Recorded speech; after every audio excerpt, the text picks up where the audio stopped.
नमस्कार दोस्तों, मैं आज लेकर आया हूँ कि वर्तमान में गाँव के संग जो प्रशासन आ रहा है, उससे बीएलओ की भूमिका थोड़ी बढ़ गई है। वैसे जो गरुड़ा ऐप है, उसके साथ भी बीएलओ की जो एक्टिविटीज़ है, वो सक्रिय हो गई है और ऑनलाइन जो प्रक्रिया है, उसमें यदि कमज़ोर है, तो उलझने का काम थोड़ा बढ़ रहा है। तो किसी की सहायता लेकर या किसी से वो थोड़ी प्रशिक्षण ले ले कि इसको कैसे एक्टिवेट या चलाते हैं, कैसे करते हैं। तो मैं आज बताने वाला हूँ कि आपको गाँव के जो संघ प्रशासन आ रहा है, यानी कि प्रशासन गाँव के संघ आने वाला है, उसमें बीएलओ की भूमिका क्या रहेगी। गरुड़ा ऐप है, उसमें बीएलओ की भूमिका क्या रहेगी और जो फॉर्म 6, 7, 8 भरने हैं, उसके बाद में उनका करना क्या है और इसके अलावा क्या आपको फॉर्मों की ऑफलाइन या ऑनलाइन एक्टिविटीज़ ही करनी है या इसकी हार्ड कॉपी भी जमा करानी है। तो इन बातों पर चर्चा करूँगा और अभी जो समस्या आ रही है उसके साथ में समाधान भी है कुछ। मैंने अब जो रजिस्ट्रार अधिकारी है उस कार्यालय में बात की है, तो उन्होंने मुझे बताया था कि ये चीज़ें हैं, यदि आपको ये समस्या आती है तो आप इन चीज़ों को इस तरह से हैंडल कर सकते हैं। तो चलते हैं इन सभी चीज़ों पर चर्चा करने के लिए। यदि आप नए हैं चैनल पे तो सब्सक्राइब कर लें ताकि आपको भविष्य में से वीडियो और मिलते रहें, जिससे आपको हेल्प मिलती रहे। तो जो गरुड़ा ऐप है दोस्तों, आप सभी ने ही लॉगिन कर लिया होगा। पहले थोड़ा प्रशासन गाँव के संघ पर बात कर लेते हैं, फिर गरुड़ा ऐप पर जो आने वाली समस्या, कैसे फॉर्म भरने हैं, ऑफलाइन और ऑनलाइन जमा कराने हैं या नहीं, उन पर चर्चा करेंगे। अभी प्रशासन गाँव के संघ आ रहा है कुछ समय बाद, और इसमें जो कार्यालय हैं उसके द्वारा आदेश भी जारी हो गए और राज्य सरकार जो निर्वाचन आयोग है, सरकार दोनों ने आदेश जारी कर दिए कि बीएलओ अपने जो कार्य का दायित्व है वो संभाल ले प्रशासन गाँव के संघ में। तो उस दिन जब प्रशासन गाँव के संघ आएगा तो बीएलओ को अपनी एक टेबल जो भी लगा कर बैठना है, उसमें बीएलओ अपने भाग संख्या की जो प्रति है, नामावली मतलब मतदाता सूची या वोटर लिस्ट, वो अपने साथ में रखेगा। उसके अलावा वार्ड की सूचियाँ भी अपने साथ में रखिए। हो सकता है कोई व्यक्ति ऐसा आ जाए कि उसे वार्ड पता नहीं हो या वो वार्ड ढूंढना चाहे, तो यदि आपके पास सूचियाँ नहीं होगी तो आप उसमें एक तरह सहायता नहीं कर पाओगे और हो सकता है कि आपको इसकी वजह से कुछ सुनना भी पड़ जाए। तो आप वार्ड की सूचियाँ पंचायत से ले लें या डाउनलोड कर लें, वो आपको दोनों तरह से मिल सकती है। और आपकी भाग संख्या की सूचियाँ वहाँ ज़रूर साथ में लेकर बैठें। इसके साथ में 6, 7, 8 जो फॉर्म हैं वो भी साथ में लेके बैठें, क्योंकि वहाँ पर बहुत से फॉर्म भरवाने आ सकते हैं, तो आप उनका फॉर्म भर लें। फॉर्म भरने के बाद में आप उनके डॉक्यूमेंट्स भी रख लें, क्योंकि हो सकता है कि आप एंड टू एंड वहाँ पर ऑनलाइन नहीं कर पाओ, तो आपको उसको ऑफलाइन भर के रखना है और उसकी क्या करना है वो बाद में हम देखते हैं, उस पर और चर्चा करेंगे।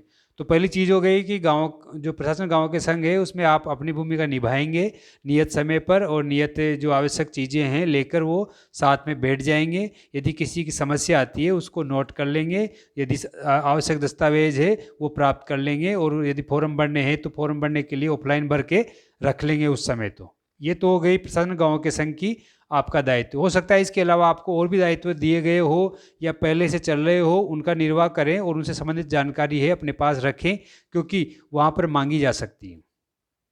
ये बात हो गई प्रशासन गाँव के संघ की। अगली है कि गरुड़ा ऐप पर फॉर्म 6, 6A, 7, 8A और 8 ये फॉर्म भरे जा रहे हैं और आप भी भर रहे होंगे। तो बहुत सारी चीज़ें हैं साथियों, देखो, या तो आप जो ऑफलाइन फॉर्म प्राप्त करते हो उसको भर के उसके साथ डॉक्यूमेंट्स लगाकर अपने पास रख लें और उस फॉर्म को भर लें। पहली कंडीशन ये।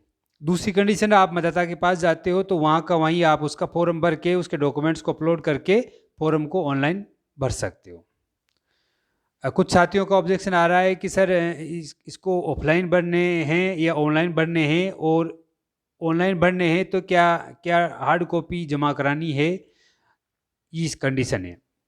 तो पहली चीज़ तो ये है कि आपको यदि आप गरुड़ा ऐप से भरते हैं तो आपको फॉर्म ऑनलाइन ही भरना है, उसकी ऑफलाइन प्रति जमा नहीं करवानी है।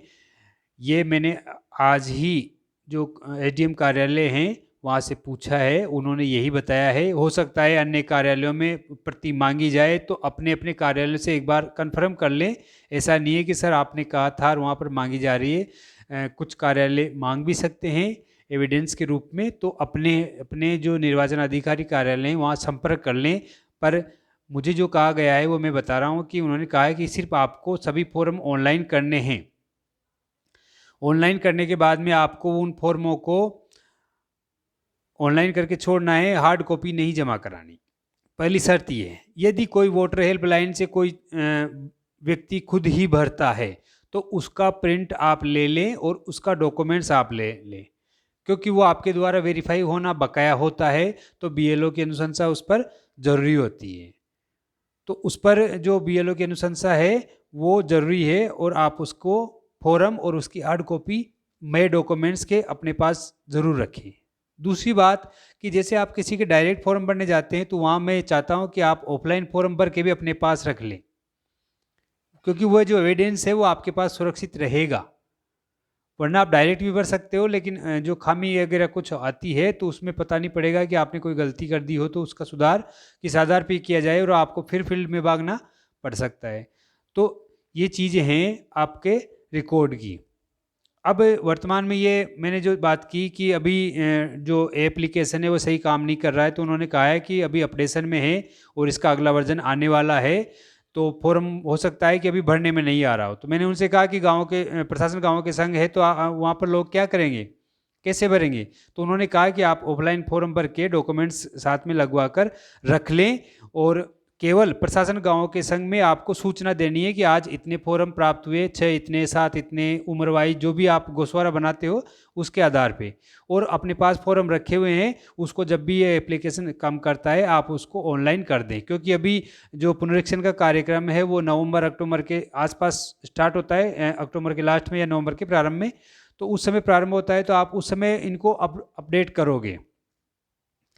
तो अभी तो उनको अपने पास रख लें, और जैसे ये एप्लीकेशन चलता है आप अपलोड करते, तो कभी भी फॉर्म आ सकता है, उसको अपने पास रख सकते हैं। जब भी एप्लीकेशन काम करता है आप उसको अपडेट कर सकते हैं। तो अभी भी वर्तमान में यदि कोई फॉर्म आ रहे हैं तो आप उसको अपने पास रख लें, और जब आपका एप्लीकेशन चले आप भर लेना। ये ज़रूरी नहीं है कि जब चलेगा तभी उसको लेने जाएं। आप अपना डाटा जो है इकट्ठा कर लें, और भविष्य में भी आगे भी ऐसा ही करते रहें।